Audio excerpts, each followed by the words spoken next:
నమస్తే, welcome to the news. ముందుగా headlines.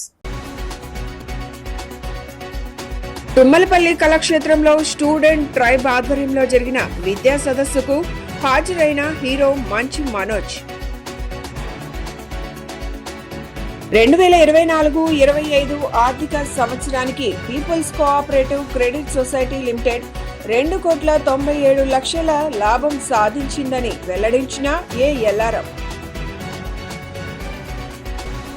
Andhra Pradesh నూతన బార్ పాలసీ 2025-28 సంవత్సరానికి లాటరీ ద్వారా బార్ల కేటాయింపు ప్రక్రియను నిర్వహించిన జిల్లా కలెక్టర్ లక్ష్మీష్. సమాజంలోని ప్రతి మహిళను గౌరవించాలని హీరో మంచు మనోజ్ సూచించారు.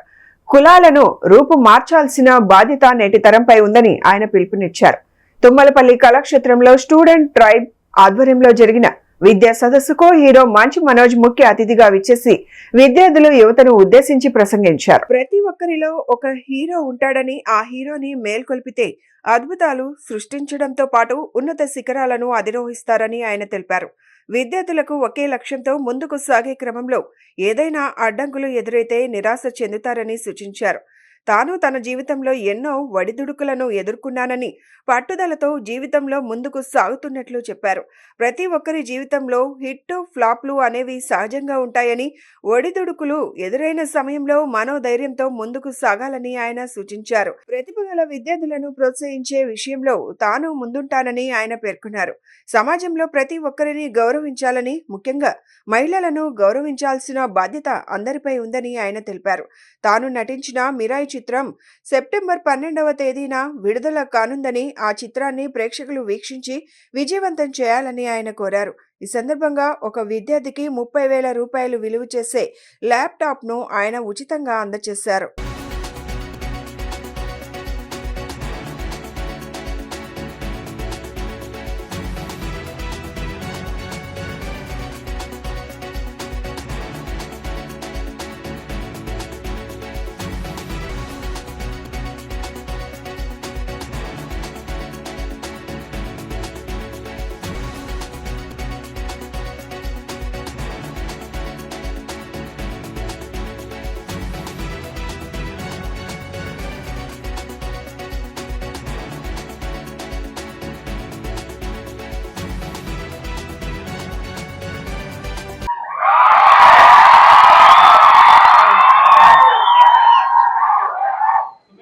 అందరికి నమస్కారం. ఎన్ని ఫంక్షన్కి వెళ్ళినా, ఎన్ని ఈవెంట్స్కి వెళ్ళినా ఈ స్టూడెంట్స్ మధ్యలో ఉన్నప్పుడు వచ్చే కిక్ ఎనర్జీ అది వేరే. అందుకే స్టూడెంట్స్ వచ్చేప్పుడు నాకు స్టూడెంట్ ఫీలింగ్ వచ్చేస్తుంది. అందుకే నా ఉన్న సొక్కలో ఏది కలర్ఫుల్ సొక్క అని చెప్పి వేసుకుని వచ్చేది. మినిమం కలర్ మెయింటైన్ చేయాలి. సో ఇలా కాలేజ్ ఫెస్ట్లు ఇవన్నీ చూస్తుంటే నా రోజు గుర్తొచ్చేది. నేను ఇంటర్లో చదివేటప్పుడు ఇలా కాలేజ్ ఫెస్ట్లోకి వచ్చినప్పుడు తిరుపతిలో, అప్పుడు ఆ ఫెస్ట్కి ఏలూరు నుంచి కూడా కాలేజీలో అలా వచ్చారు. వచ్చినప్పుడు ఆ ఫస్ట్ ఇయర్లో అమ్మాయిని చూసి మనసు పడిపోయింది నాకు.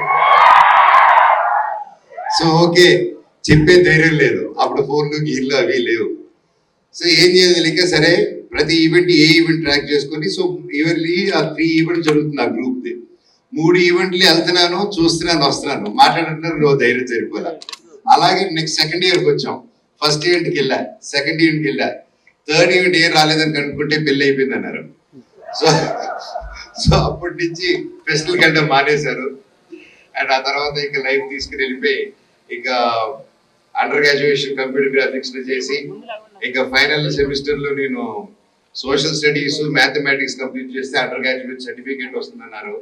నేను దండం పెట్టి అది నీ జీవితం కాదు కదా, ఇంక 20 సంవత్సరాలు రాస్తూనే ఉంటారండి, నాకు డిప్లొమా చాలని నా కంప్యూటర్ గ్రాఫిక్స్ వరకు తీసుకొని పారిపోయాను అక్కడి నుంచి.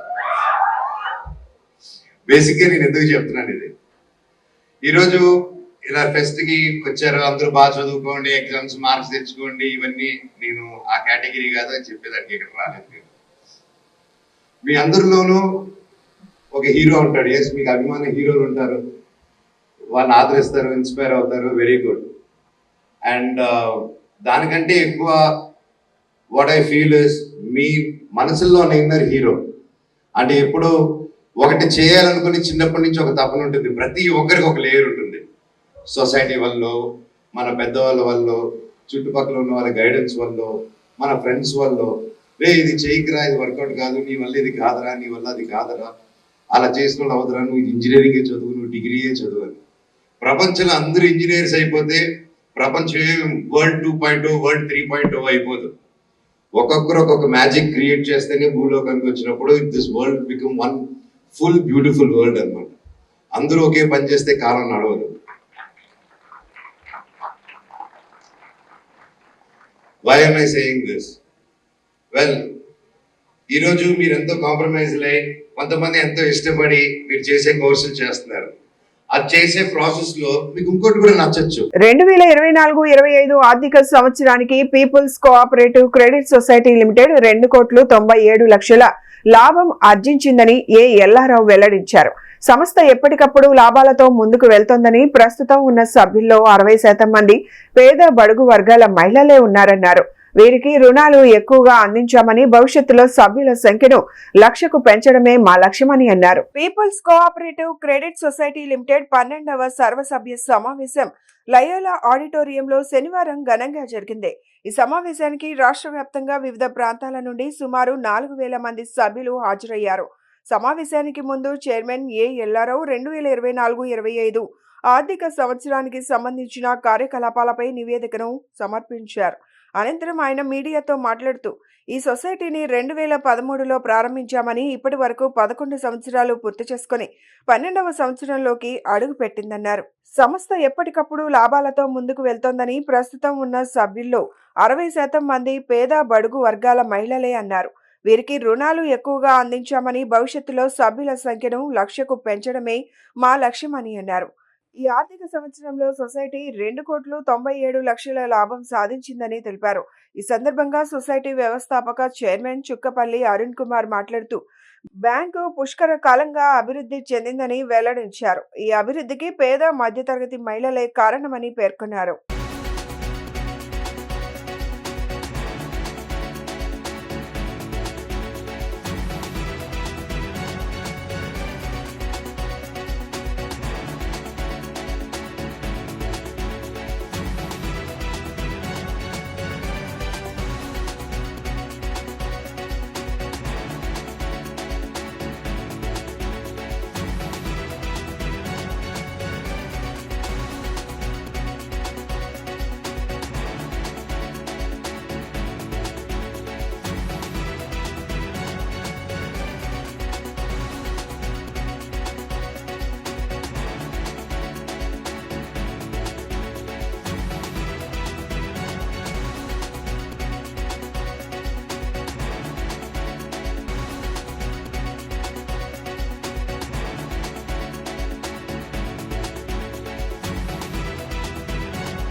నా పేరు Alamanda Ellarao, people's cooperative credit society limited చైర్మన్ని. ఈ రోజున మా 12వ సర్వసభ్య సమావేశం జరుగుతుంది. ఈ రోజున మేము ఈ సొసైటీని 2013లో స్టార్ట్ చేశాము. 11 సంవత్సరాలు పూర్తి 12వ సంవత్సరం జరుగుతుంది.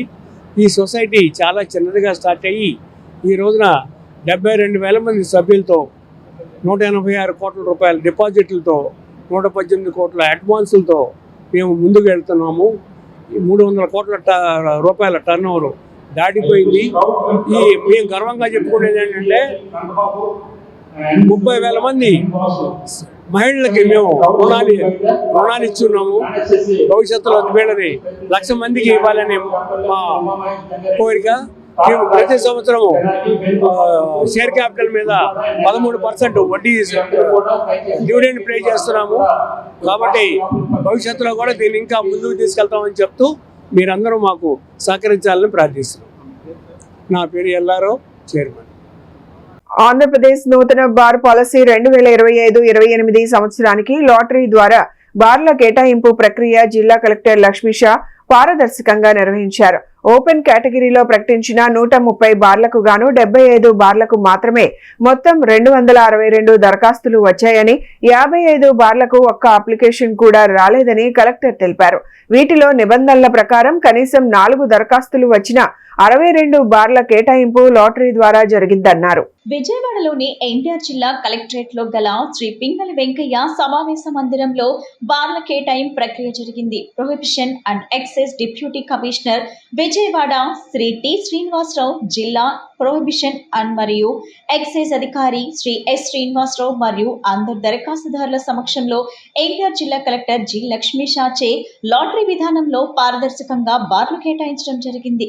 ఈ సందర్భంగా కలెక్టర్ మాట్లాడుతూ ఓపెన్ కేటగిరీలో ప్రకటించిన 130 బార్లకు గాను 75 బార్లకు మాత్రమే మొత్తం 262 దరఖాస్తులు వచ్చాయని 55 బార్లకు ఒక్క అప్లికేషన్ కూడా రాలేదు. వీటిలో నిబంధనల ప్రకారం కనీసం 4 దరఖాస్తులు వచ్చినా 62 బార్ల కేటాయింపు లాటరీ ద్వారా జరిగిందన్నారు. ఓపెన్ కేటగిరీలో ఒక బార్ కి 2 దరఖాస్తులు, మరో 12 బార్లకు ఒక్కొక్కటి చొప్పున దరఖాస్తులు వచ్చాయని, ఇలా 4 కంటే తక్కువ దరఖాస్తులు వచ్చిన బార్లకు మరలా లాటరీ ద్వారా కేటాయించడానికి ఇదే నోటిఫికేషన్ గడువు పెంచడం జరుగుతుందన్నారు. ఒక్క దరఖాస్తు కూడా దాఖలు లేని 55 బార్లకు ఎక్సైజ్ కమిషనర్ గారి ఆదేశాల ప్రకారం మరోమారు ఫ్రెష్ నోటిఫికేషన్ జారీ చేస్తారని చెప్పారు. గీత కులాల వారి కేటగిరీలో మొత్తం నోటిఫై చేసిన 10 బార్లకు గాను అన్ని బార్లకు కలిపి 104 దరఖాస్తులు వచ్చాయని, విజేతలైన దరఖాస్తుదారులందరూ నిర్ణయించిన సంవత్సరిక లైసెన్స్ ఫీజులో 6వ వంతు సొమ్ము ఈ రోజు ప్రభుత్వానికి చలాన రూపంలో చెల్లించాలి. 1/9/2025 నుండి నూతన బార్ విధానం అమల్లోకి వస్తుంది. ప్రకారంగా ఎన్టీఆర్ జిల్లాలో 140 బార్స్కు గాను నోటిఫికేషన్ ఇవ్వడం జరిగింది. ఈరోజు దానికి వచ్చిన అప్లికేషన్స్కు లాటరీ తీయడం జరిగింది. ఇంట్లో 140 బార్స్కి దాదాపుగా 72 బార్కి రెస్పాన్స్ ఉంది. దాంట్లో 62 bars more than or equal to 4 applications, అలాగే 10 ఏదైతే రిజర్వ్డ్ ఉన్నాయో అక్కడ అయితే మరి 4 కన్నా 10, 15, 13 వరకు అప్లికేషన్స్ వచ్చినాయి. టోటల్ ఈరోజు 72 బార్స్ లైసెన్స్ని ఫైనల్ చేయడం జరిగింది. ఇంకొక 68 పెండింగ్ ఉన్నాయి, అక్కడ రెస్పాన్స్ లేదు, లేదా రూల్ ప్రకారంగా మినిమం 4 అప్లికేషన్ రావాల్సి ఉంది. అంతకన్నా తక్కువ వచ్చిన 68 పెండింగ్ బార్స్కి మళ్ళీ రీనోటిఫై చేయడం జరుగుతుంది. ఈ 72కి ఏదైతే సెలెక్ట్ అయి ఉన్నారో వాళ్ళందరికీ అభినందనలు తెలియజేసుకుంటూ as per the excise policy ప్రకారంగా జిల్లాలో వాళ్ళు యాక్టివిటీస్ చేసుకోగలరని ఈ సందర్భంగా తెలియజేస్తున్నాము. ఇది పారదర్శకంగా జిల్లా స్థాయిలో కలెక్టర్ నేనే లాటరీ తీసి ఎవరికైతే కాంపిటీషన్ ఉందో అక్కడ వాళ్ళ సమక్షంలోనే under the video FA camera చేయడం జరుగుతూ ఉంది. సో ఇక్కడ ఇంత ట్రాన్స్పరెంట్గా ఎక్సైజ్ పాలసీ ఉంది కాబట్టి ఎవరైతే ఇంకా ఈ వేకెన్సీ ఉన్నాయో ఇంకా 68 అక్కడికి కూడా ఆసక్తి కలిగిన బిజినెస్ పీపుల్ అలాగే ఇంట్రెస్ట్ ఉన్న వాళ్ళు వచ్చి దానికి పార్టిసిపేట్ చేసి ఈ పాలసీలో భాగస్వామ్యం కావచ్చని కోరుకుంటున్నాను. Thank you. ప్రకాశం బ్యారేజీ వద్ద అద్భుత దృశ్యం పర్యాటకులను ఆకట్టుకుంది. కృష్ణమ్మ పరవళ్లు తొక్కుతూ సముద్రం వైపు ప్రవహిస్తుండగా సూర్యుని బంగారు కాంతులు నదిపై పడి సోయగాలను వెదజల్లాయి. ఈ అందాలను చూసేందుకు వచ్చిన పర్యాటకులు, స్థానికులు మంత్రముగ్ధులయ్యారు. ప్రకృతి అందాలు, నది ప్రవాహం, సూర్య కిరణాల కలయికతో ఆ ప్రాంతం మొత్తం ఆహ్లాదకరమైన వాతావరణాన్ని సంతరించుకుంది.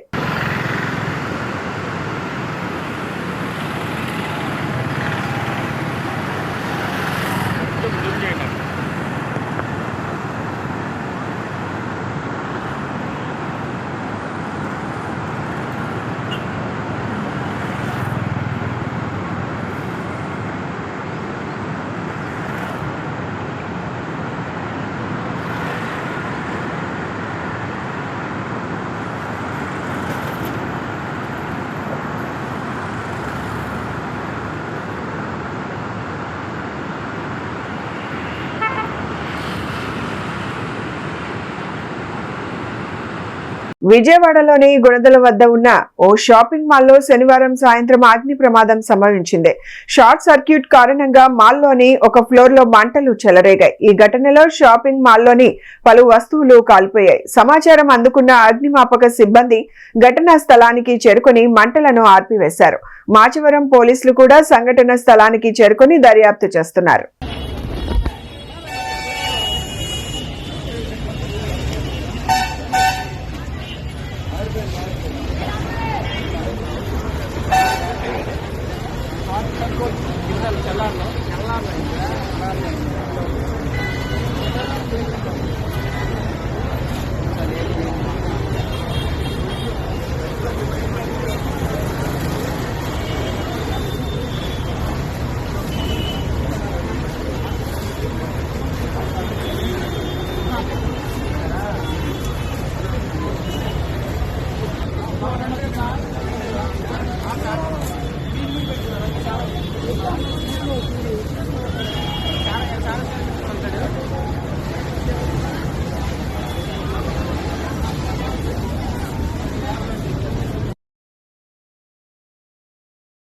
33 సంవత్సరాల పాటు కస్టమ్స్ శాఖలో ఎలాంటి మచ్చ లేకుండా పనిచేశానని కస్టమ్స్ విభాగానికి చెందిన అసిస్టెంట్ కమిషనర్ ఐఆర్ఎస్ అధికారి అబ్దుల్ అజీం పేర్కొన్నారు. శాఖ అభివృద్ధికి తోడ్పడటంతో పాటు అసోసియేషన్ ద్వారా ఉద్యోగాల సమస్యల పరిష్కారానికి కృషి చేశానని వెల్లడించారు. తన సేవల ద్వారా అనేక అవార్డులు, రివార్డులు పొందడం గర్వకారణమని అభిప్రాయపడ్డారు. విజయవాడలోని ఓ ప్రైవేట్ హోటల్లో కస్టమ్స్ విభాగానికి చెందిన అసిస్టెంట్ కమిషనర్ ఐఆర్ఎస్ అధికారి అబ్దుల్ అజీం పదవీ విరమణ సందర్భంగా ఘనంగా వీడ్కోల్ కార్యక్రమం నిర్వహించారు. ఈ కార్యక్రమంలో సి ఛానల్ ఎండి రమేష్ బాబుతో పాటు పలువురు అధికారులు, సహోద్యోగులు, స్నేహితులు, సన్నిహితులు పాల్గొన్నారు. ఈ సందర్భంగా పలువురు అధికారులు అబ్దుల్ అజీం చేసిన సేవలను కొనియాడారు. అబ్దుల్ అజీం మాట్లాడుతూ 33 సంవత్సరాల సుదీర్ఘ ఉద్యోగ జీవితంలో నా పరిపూర్ణ సామర్థ్యాన్ని ఉపయోగించి కస్టమ్స్ డిపార్ట్మెంట్ అభివృద్ధికి కృషి చేశానని అన్నారు. ఉద్యోగుల సమస్యల పరిష్కారానికి అసోసియేషన్ ద్వారాను పనిచేశానని చెప్పారు. రిటైర్మెంట్ అనంతరం నా సమయాన్ని కుటుంబంతో పాటు క్రికెట్ లాంటి క్రీడలకు కేటాయించాలనుకుంటానని ఆయన పేర్కొన్నారు.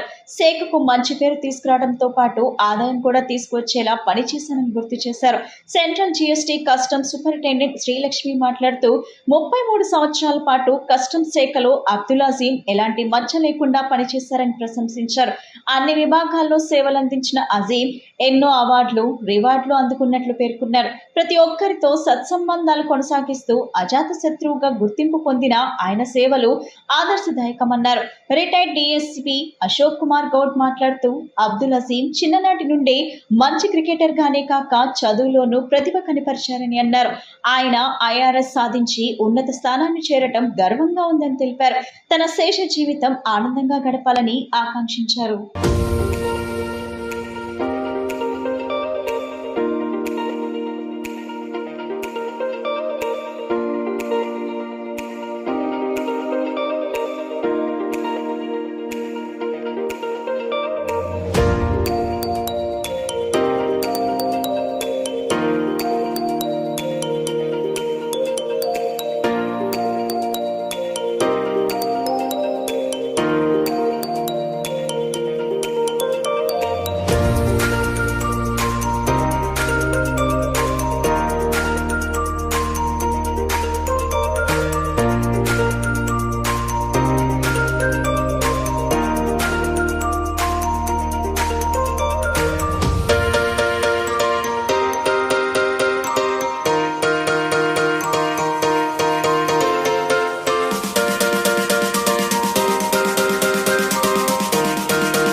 నా పేరు శ్రీలక్ష్మి అండి.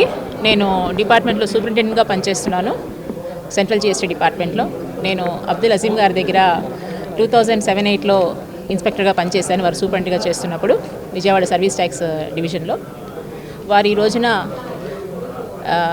ఆన్ సూపరాన్యుయేషన్ రిటైర్ అవుతున్నారు సర్వీస్ నుంచి. IRS assistant commissioner of customs పదవిలో కస్టమ్స్ కమిషనర్ నుంచి రిటైర్ అవుతున్నారు. వీరు ఏప్రిల్ 1992లో డిపార్ట్మెంట్లో జాయిన్ అయ్యారు. 33 సంవత్సరాల సుదీర్ఘ సర్వీస్ తర్వాత, లాంగ్ సర్వీస్ తర్వాత వాళ్ళు రిటైర్ అవుతున్నారు. వీరు డిపార్ట్మెంట్లో అన్ని ఫార్మేషన్స్లో చేశారండి. మాకు ముందర ఇప్పుడు మేము central GST department and customs అంటారు. Central GST and customs. పూర్వం మమ్మల్ని central excise service tax and customs department అనేవాళ్ళు మా డిపార్ట్మెంట్ని. సో అజీం గారు సెంట్రల్ ఎక్సైజ్లో పనిచేస్తున్నప్పుడు వారికి బెస్ట్ ఇన్వెస్టిగేటింగ్ ఆఫీసర్గా అవార్డు వచ్చింది 2017 సెంట్రల్ ఎక్సైజ్ డే సందర్భంగా. అలాగే కస్టమ్స్లో పనిచేసేటప్పుడు 2023లో కమెండేషన్ సర్టిఫికేట్ వచ్చింది కస్టమ్స్లో చేసిన ఎక్సలెంట్ వర్క్కి కస్టమ్స్ డే సందర్భంగా. అలాగే జిఎస్టీలో పనిచేసేటప్పుడు మా చీఫ్ కమిషనర్ గారి ఆఫీస్, వైజాగ్ చీఫ్ కమిషనర్ గారి ఆఫీస్ నుంచి బెస్ట్ ఆఫీసర్ అవార్డు వచ్చింది. ఈరోజు రిటైర్మెంట్ తీసుకుంటున్నటువంటి mister Abdul Azeem IRS assistant commissioner of customs మాకు నిక్కర్ డేస్ నుంచి అంటే స్కూల్ డేస్ నుంచి కూడాను మాకు పరిచయం. క్లాస్ 8th నుంచి కూడా వీళ్ళు మొత్తం వీళ్ళ ఫ్యామిలీ వీళ్ళ ముగ్గురు బ్రదర్స్ కూడా మేము అప్పుడు మాకు రైల్వే కోర్సు వించిపేట రైల్వే కాలనీలో మేము నివసించేవాళ్ళం రైల్వే కోర్సులో. సో మా ఫ్రెండ్ సర్కిల్ అంతా కూడా we are cricket fraternity actually. So కుర్రోళ్ళందరినీ కూడా నేను కొంచెం అందరినీ దగ్గర తీసుకొని పిల్లలందరినీ వాళ్ళందరికీ కూడా క్రికెట్ నేర్పిస్తూ మేము క్రికెట్ టీం ఆడిస్తూ ఉండేవాళ్ళం. ఈ ఫయాజ్ అని ఆఫ్ స్పిన్కి బౌలింగ్ మేము మా టీంలో వేస్తూ ఆడిచ్చాం. మరి అలాగా స్కూల్ డేస్ నుంచి ఒక కల్మషం లేనటువంటి ఒక ఫ్రెండ్షిప్ తోటి మేము చాలా హోల్ హార్టెడ్గా త్రూఅవుట్ నైట్ అలాగే మేము అప్ టు 9 o'clock వరకు కూడా మేము స్పెండ్ చేస్తూ ఒక డిసిప్లిన్ వేలో మొత్తం మా యొక్క ఫ్రాటర్నిటీ అంతా మా ఫ్రెండ్స్ అంతా కూడా రైల్వే కోర్సులో ఉన్నటువంటి మా క్రికెట్ టీమే మెయిన్గా ఈ యాక్టివిటీ చూసుకుంటూ ఉండేవాళ్ళం. ఆ యాక్టివిటీ అలా చూసుకుంటూనే మరి ఎడ్యుకేషన్ మీద కూడా శ్రద్ధ పెట్టడం వలన మేము నేనేమో కాంపిటేటివ్ ఎగ్జామినేషన్స్ ద్వారా ఎస్ఐగా డైరెక్ట్ రిక్రూట్ ఎస్ఐగా నేను సెలెక్ట్ అయిన తర్వాత డిఎస్పీగా రిటైర్ అయ్యాను. అలాగే మన అజీం కూడాను మన కస్టమ్స్లో ఎస్ఎస్సి ద్వారా వచ్చి స్టాఫ్ సెలక్షన్ కమిషన్ ద్వారా ఈ యొక్క డిపార్ట్మెంట్లోకి ఎంటర్ అయ్యి అసిస్టెంట్ కమిషనర్ ఆఫ్ కస్టమ్స్ కింద రిటైర్ అయ్యాడు. అందరికీ నమస్కారం. నా పేరు Abdul Azeem, assistant commissioner customs Vijayawada CPC. నేను డిపార్ట్మెంట్లో 33 years పనిచేశాను. చాలా హ్యాపీగా కన్వీనియంట్గా గడిచింది with the support of my higher officers and my colleagues and my subordinates. I really had wonderful time during my working period. Further, I want to say I have received Chief Commissioner's award and also commendation from commissioners and also appreciation award from the commissioners. I have investigated so many cases resulting in giving show cause notice for more than 500 crores. I would like to say that I am a wonderful cricketer, played for my of the departmental team for being captain for 20 years. I really enjoyed wonderful service and also a successful sports personality in the department. Further, I would like to say I am part of the association for the last 30 years. I served the association of the Guntur Central Excise Officers Association as unit secretary, general secretary, joint secretary and all that thing. I would like to thank each and every one of my superior officers and my subordinates for being so excellent. I also want to thank my relatives, friends who have turned over to here all the way from Hyderabad, Chennai and various places on this my happiest occasion of the retirement. Thank you all. Thank you. 1 Townలోని 72 అడుగుల గణనాథుని మట్టి విగ్రహాన్ని cine hero Manchu Manoj దర్శించుకున్నారు. ఈ సందర్భంగా ఆయన మాట్లాడుతూ పర్యావరణాన్ని పరిరక్షించే బాధ్యత ప్రతి ఒక్కరిపై ఉందన్నారు. ఇంత భారీ విగ్రహాన్ని దర్శించుకోవడం ఆనందంగా ఉందని చెప్పారు. భారీగా వచ్చే భక్తులను దృష్టిలో ఉంచుకొని ఎటువంటి ఇబ్బందులు కలగకుండా ముందస్తు జాగ్రత్తలు చేపట్టడం అభినందించదగ్గ విషయమన్నారు. సెప్టెంబర్ 12వ తేదీన విడుదల కానున్న తాను నటించిన మిరాయి చిత్రం ప్రేక్షకుల ముందుకు రానుందని దానిని విజయవంతం చేయాలని ఆయన కోరారు.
విజయవాడకి రావడం నాకు చాలా ఆనందంగా ఉంది.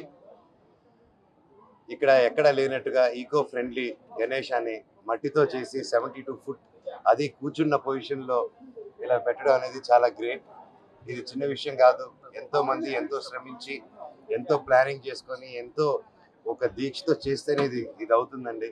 అండ్ ఎక్కడ చూసినా మన గణేష్ నిలబడిన గణేష్ పెద్ద పెద్ద విగ్రహాలు చూస్తాం మనం ఇండియా బయట. ఐ థింక్ బహుశా ఎప్పుడు చూడలే ఇంత 72 ఫీట్ ఫస్ట్ టైం ఇలా కూర్చున్న వినాయకుడిని చూడటం. అదొకటే కాదు మనకి, ఎందుకంటే ఫ్యూచర్లో ఈకో ఫ్రెండ్లీగా మన భవిష్యత్తుని మన లోకాన్ని కాపాడే బాధ్యత మనకే ఉంది. రేపు మన పిల్లలకి ఒక మంచి సొసైటీ, ఒక మంచి ప్రకృతి ఇవ్వాలి. దానికి మనం ఈకో ఫ్రెండ్లీ స్టెప్స్ ఒక్కొక్కటిగా చిన్న చిన్న విషయాల్లో మనకి పండుగలు ఎక్కువ, కల్చరల్ ఈవెంట్స్ ఎక్కువ మనకి, అండ్ ప్రతిదీ చాలా గొప్పగా మనం సెలబ్రేట్ చేసుకుంటాం. కాకపోతే దాంట్లో ఉన్న అలవాట్లోనే చిన్న చిన్నగా ఈకోకి మారుతూ వస్తే I think will have a better world అండి రేపు. అండ్ ప్రతి ఒక్కరికి సార్ మీరంతా ఇంత ఇనిషియేటివ్ తీసుకున్నందుకు రియలీ గ్రేట్ సార్. ఏ సపోర్ట్ కావాలని ఎప్పుడు మేము ఉంటాము.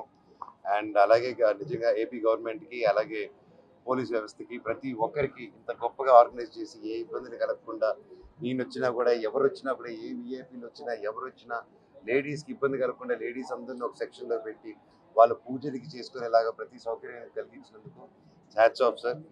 ఇంత వ్యాస్ దీంట్లో ఇంత సెక్యూరిటీ కలిగించి ఇంత హ్యాపీగా జరగడం అనేది మాటలు కాదు. I really appreciate it.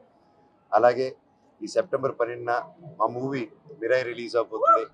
గత 3 సంవత్సరాలుగా చాలా కష్టపడి చాలా ప్రేమతో మనసు పెట్టి చేసిన సినిమా. కార్తిక్ ఘట్టమనేని గారి డైరెక్షన్, ఆయన 6 సంవత్సరాల కలిగి.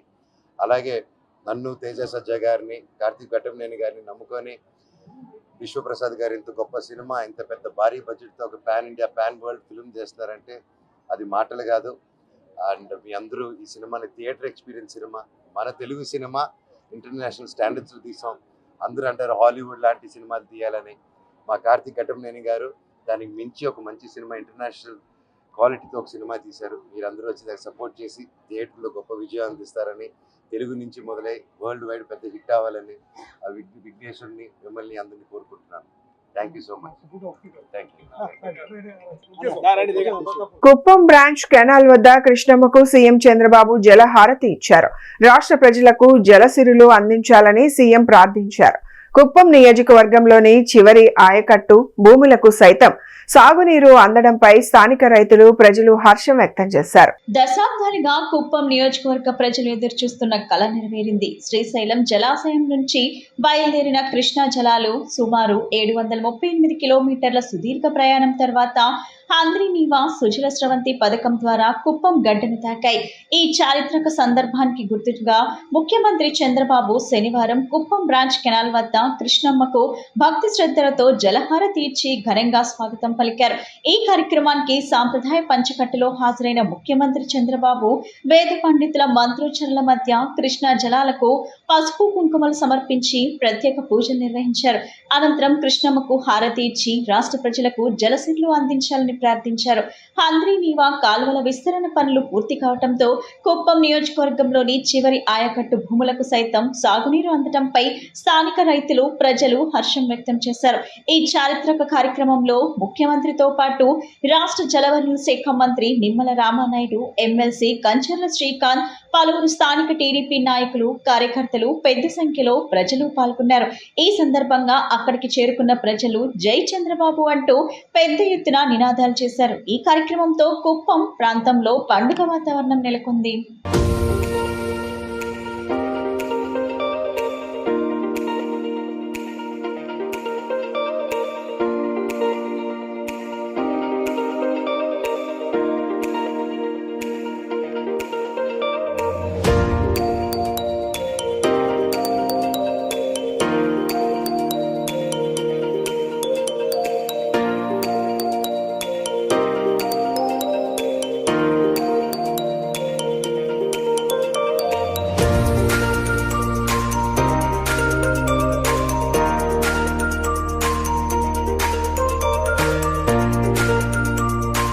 ప్రపూర్ణ శివ వినాయక సేవా సమితి ఆధ్వర్యంలో గణపతి నవరాత్రి మహోత్సవాలు అంగరంగ వైభవంగా సాగాయి.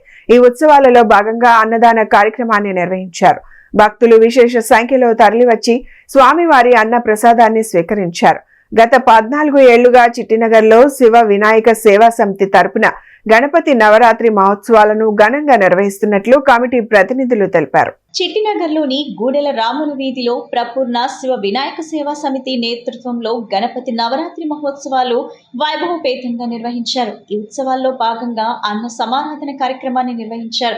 దాదాపు 2000 మంది ఈ అన్న సమారాధనలో పాల్గొని స్వామివారి అన్న ప్రసాదాన్ని స్వీకరించారు. ఈ సందర్భంగా సేవా సమితి ప్రతినిధులు బంకా ఝాన్సీ లక్ష్మి, ఉత్సవాల నిర్వాహకుడు కె శ్రీనివాస్ మాట్లాడుతూ ప్రపూర్ణ శివ వినాయక సేవా సమితి ఆధ్వర్యంలో గల గత 14 ఏళ్లుగా చిట్టినగర్ సెంటర్లో వినాయక చవితి ఉత్సవాలను అంగరంగ వైభవంగా నిర్వహిస్తున్నామని తెలియజేశారు. అనేక మంది స్వచ్ఛందంగా తరలివచ్చి సహాయ సహకారాలు అందించారని వారందరికీ ధన్యవాదాలు తెలియజేశారు. విఘ్నేశ్వరుని ఆశీస్సులతో దిగ్విజయంగా 2000 మందికి అన్నదానం చేశామని వివరించారు. నిమజ్జనం ఊరేగింపు కార్యక్రమాన్ని కూడా అందరూ తరలివచ్చి విజయవంతం చేయాలని వారు కోరారు. ఈ కార్యక్రమంలో కమిటీ ప్రతినిధులు సత్యాల విజయ్ కుమార్ తదితరులు పాల్గొన్నారు.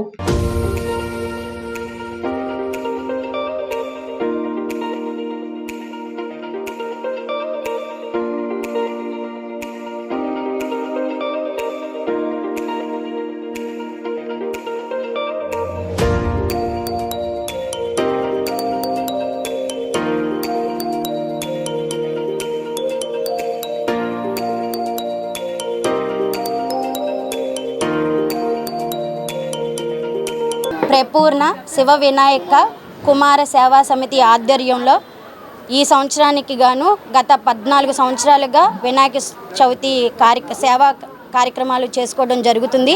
అట్లాగే ఇక్కడున్న టీం వర్క్ కూడా ఏ పనులు ఉన్నా కూడా ఆపుకొని వచ్చి వాళ్ళ వంతు మా బాధ్యత అన్నట్టు వినాయక చవితి సేవలో పాల్గొని ప్రతి ఒక్కరు కూడా చిన్నవాళ్ళ కాడి నుంచి పెద్దవాళ్ళ వరకు కూడా ప్రతి ఒక్కరు ఇందులో పాల్గొని బాగా వినాయక చవితి చేయటం జరుగుతుంది. అట్లాగే మగవాళ్ళు కానీ ఆడవాళ్ళు కానీ ప్రతి ఒక్కరు కూడా ఇక్కడ మొత్తం 50 మంది టీం ఉన్నారు. కమిటీ మెంబర్స్ వరకు వచ్చి ఏ లోటు లేకుండా అంతా బాగా జరుపుకుంటారు. కమిటీ ఇప్పుడు ఇక్కడ ఆర్గనైజర్ వచ్చి శ్రీనివాస్ చేస్తున్నారు. మేము ఈరోజు అన్నదానం కార్యక్రమం జరుగుతుంది. 2000 మందికి అన్నదానం కార్యక్రమం చేస్తున్నాం. అట్లాగే రేపు సోమవారం వచ్చేటప్పటికి స్వామివారి ఊరేగింపు, కోలాటకం ఇవన్నీ కూడా లడ్డు వేలంపాట కూడా జరిగిద్ది. ఆసక్తి ఉన్న వాళ్ళు మీడియా తరపున మేము తెలియజేస్తున్నాం. లడ్డు వేలంపాట జరిగిద్దండి. ఇక్కడ కంపల్సరీగా ఎవరన్నా ఆసక్తి ఉన్న వాళ్ళు వచ్చి లడ్డు వేలంపాటలో పాల్గొవాల్సింది కూడా మేము ఈ సేవా సమితి తరపున కోరుకుంటున్నాం. వినాయక చవితి ప్రతి సంవత్సరం కూడా చేసుకుంటాం. ఏ ఆటంకం లేకుండా జరుగుతుంది. తర్వాత ఇంకోటి ఏంటంటే ఇక్కడ సందుల వారీగా చూసుకుంటే ప్రతి కుటుంబాలు కూడా మాకు సహకారం ఇచ్చి మమ్మల్ని ముందుకు నడిపిస్తున్నారు. భవిష్యత్తులో కూడా మేము ఇలా వినాయక చవితి రానున్న కాలంలో కూడా భవిష్యత్తులో ముందుకు వెళ్తూ చేసుకుంటూ ఉంటామని చెప్పని మీడియా తరపున తెలియజేస్తాను. నా పేరు బంకా ఝాన్సీ లక్ష్మి, ఆంధ్రప్రదేశ్ మహిళా సమైక్య ఎన్టీఆర్ జిల్లా ప్రధాన కార్యదర్శి. వ్యవసాయం చేస్తున్నాను. చేసినప్పుడు మన కుర్రాళ్ళందరూ కమిటీ అందరూ ఉన్నారు. వాళ్ళందరూ సపోర్ట్ చేస్తున్నారు. బాగానే ఉంది. ఇప్పుడు దాకా మన కమిటీ మొత్తం అన్నదానం కానీ ఊరింపులు కానీ లడ్డు పాట కానీ బాగానే ఉంది. అంతా బాగానే చేస్తున్నాం. మీ కుర్రాళ్ళందరూ బాగానే చేస్తున్నాం. సపోర్ట్ చేస్తున్నారు బాగా. మేము గత 14 సంవత్సరాల నుంచి ఇక్కడ వినాయక చవితి ఘనంగా మా స్వచ్ఛతంగా మాకు మేమే వేసుకొని ఈ కార్యక్రమం దిగ్విజయం చేసుకుంటూ వస్తున్నాం. ఇప్పటిదాకా ప్రపూర్ణ శివ వినాయక కుమార సేవా సమితి ఇప్పుడు అన్నదానం కార్యక్రమం దాదాపు 2000 మందికి దాకా జరుగుతుంది. సోమవారం లడ్డు వేలంపాట, ఊరేగింపు, ఉట్టి కోలాటం కార్యక్రమాలు అవన్నీ ఉన్నాయి.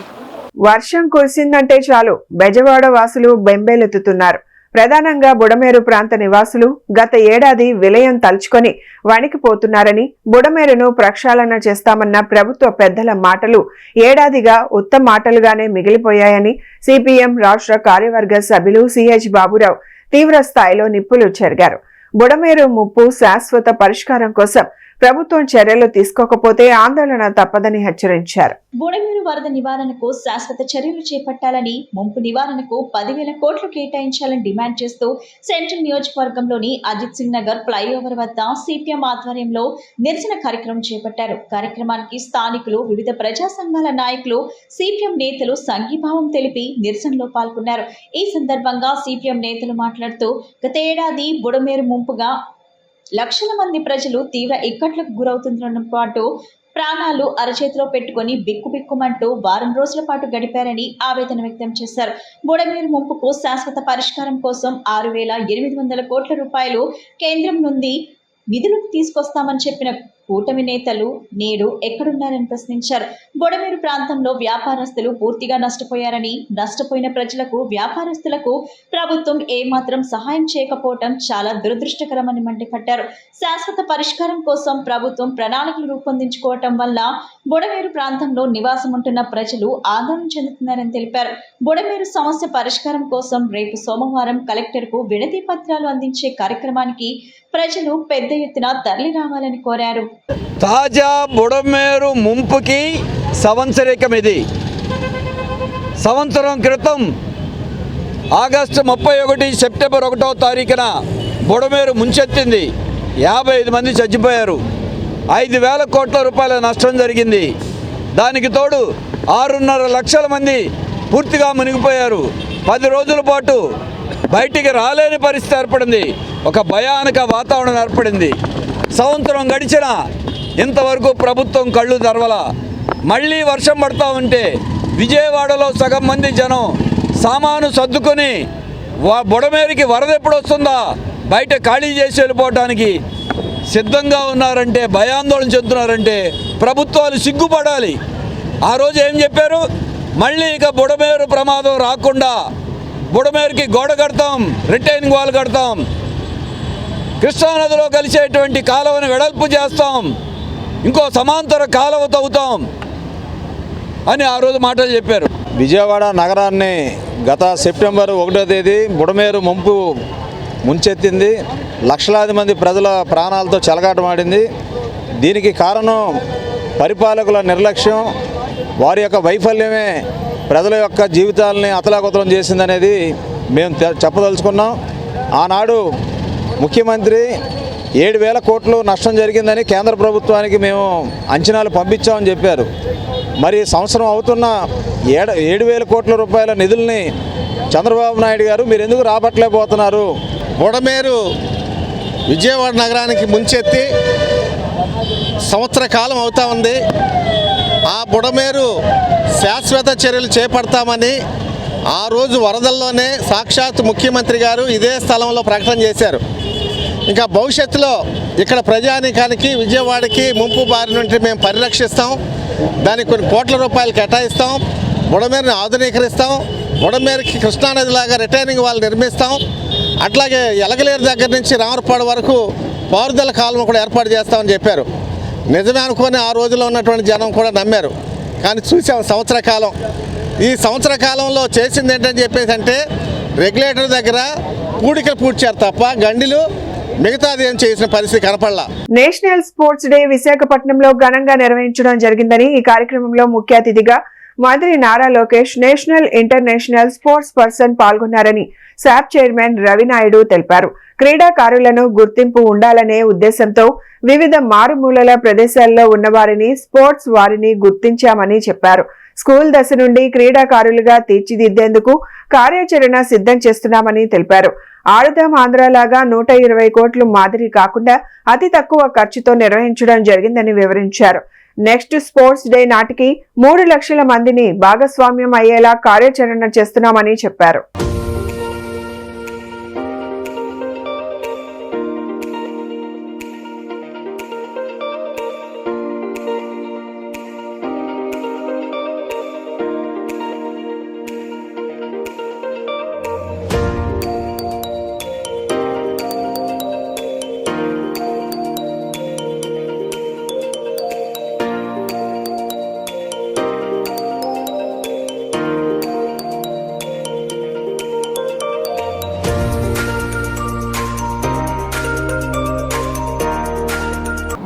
నేషనల్ స్పోర్ట్స్ డే నిన్న చాలా ఘనంగా విశాఖపట్నంలో నిర్వహించుకోవడం జరిగింది. దానికి ముఖ్య అతిథిగా యువనేత, విద్య మరియు ఐటీ శాఖ మంత్రి నారా లోకేష్ గారు ముఖ్య అతిథిగా విచ్చేశారు.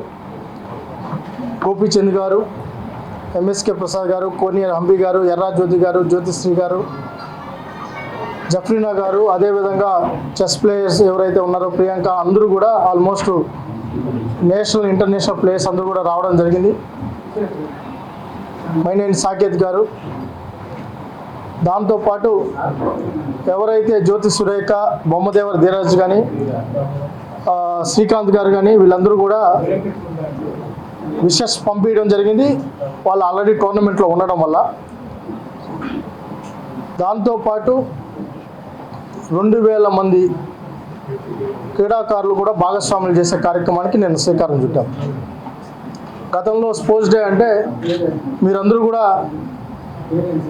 స్పోర్ట్స్ అభిమానులే, ఒక ర్యాలీ పెట్టి ఒకరినో ఇద్దరినో సన్మానం చేసి రాష్ట్రంలో ఘనంగా స్పోర్ట్స్ డే నిర్వహించామని చెప్పుకునే పరిస్థితి నుంచి ఇది క్రీడాకారుల పండగగా ఉండాలి, క్రీడాకారులకు గుర్తింపు గౌరవంగా ఉండాలి, వాళ్ళని ప్రోత్సహించబడాలనే ఉద్దేశంతో ఎవరైతే మారుమూల గ్రామాల్లో ఉన్న క్రీడాకారులను కూడా గుర్తించే కార్యక్రమానికి శ్రీకారం చుట్టాం. దానిలో భాగంగానే అమరావతి ఛాంపియన్షిప్ పేరుతో అంతకుముందు అనౌన్స్ చేసాం, మీ సమక్షంలోనే అనౌన్స్ చేసాం. అమరావతి ఛాంపియన్షిప్ పేరుతో ఈ కార్యక్రమం శ్రీకారం చుట్టడం జరిగింది. District level selections, zonal level meet, state meet తిరుపతిలో పెట్టడం జరిగింది 24, 25, 26. బులెటిన్ ముగించే ముందు హెడ్లైన్స్ మరొకసారి. తుమ్మలపల్లి కళాక్షేత్రంలో స్టూడెంట్ ట్రైబ్ ఆధ్వర్యంలో జరిగిన విద్యా సదస్సుకు హాజరైన హీరో మంచు మనోజ్. 2024-25 ఆర్థిక సంవత్సరానికి peoples cooperative credit society limited 2,97,00,000 లాభం సాధించిందని వెల్లడించిన ఎల్ఆర్ఎం. ఆంధ్రప్రదేశ్ నూతన బార్ పాలసీ 2025-28 సంవత్సరానికి లాటరీ ద్వారా బార్ల కేటాయింపు ప్రక్రియను నిర్వహించిన జిల్లా కలెక్టర్ లక్ష్మీష. ఇవి ఈనాటి బులెటిన్స్. మరో బులెటిన్లో మళ్ళీ కలుసుకుందాం. నమస్కారం.